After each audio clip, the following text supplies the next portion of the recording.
Iran in this photo provided by Islamic Republic news agency, IRNA.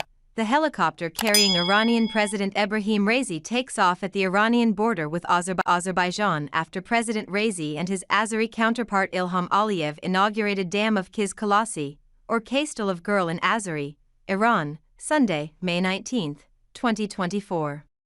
A helicopter carrying President Raisi suffered a hard landing on Sunday, Iranian state media reported, without elaborating. Ali Hamed Hagdoust/IRNA via AP, Associated Press More Beirut AP. The apparent crash of a helicopter carrying Iran's president and foreign minister on Sunday sent shock waves around the region.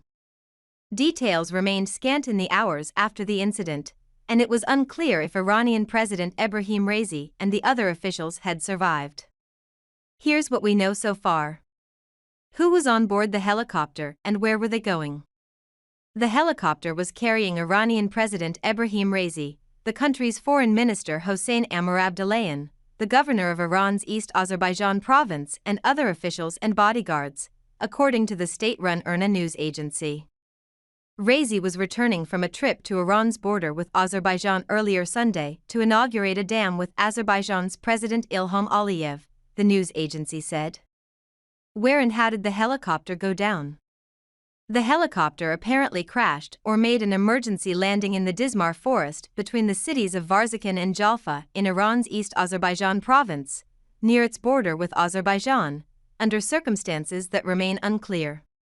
Initially, Interior Minister Ahmad Vahidi said the helicopter was forced to make a hard landing due to the bad weather and fog.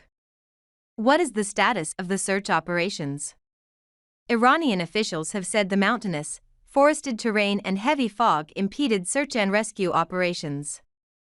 The president of the Iranian Red Crescent Society, Pir Hossein Kolavand, said 40 search teams were on the ground in the area despite challenging weather conditions.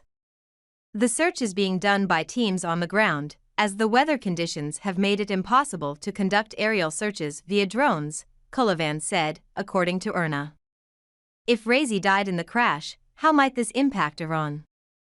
Raisi is seen as a protege to Iran's supreme leader Ayatollah Ali Khamenei and a potential successor for his position within the country's Shiite theocracy.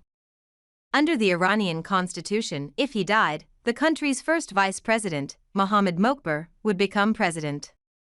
Khamenei has publicly assured Iranians that there would be no disruption to the operations of the country as a result of the crash. What has the international reaction been? Countries including Russia, Iraq and Qatar have made formal statements of concern about Raisi's fate and offered to assist in the search operations.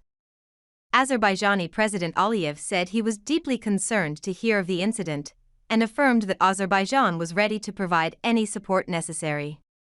Relations between the two countries have been chilly due to Azerbaijan's diplomatic relations with Israel, Iran's regional archenemy. Saudi Arabia, which is traditionally a rival of Iran although the two countries have recently made a rapprochement, also expressed concern in a statement and said it stands by Iran in these difficult circumstances. There was no immediate official reaction from Israel. Last month, following an Israeli strike on an Iranian consular building in Damascus that killed 2 Iranian generals, Tehran launched hundreds of missiles and drones at Israel. They were mostly shot down and tensions have apparently since subsided.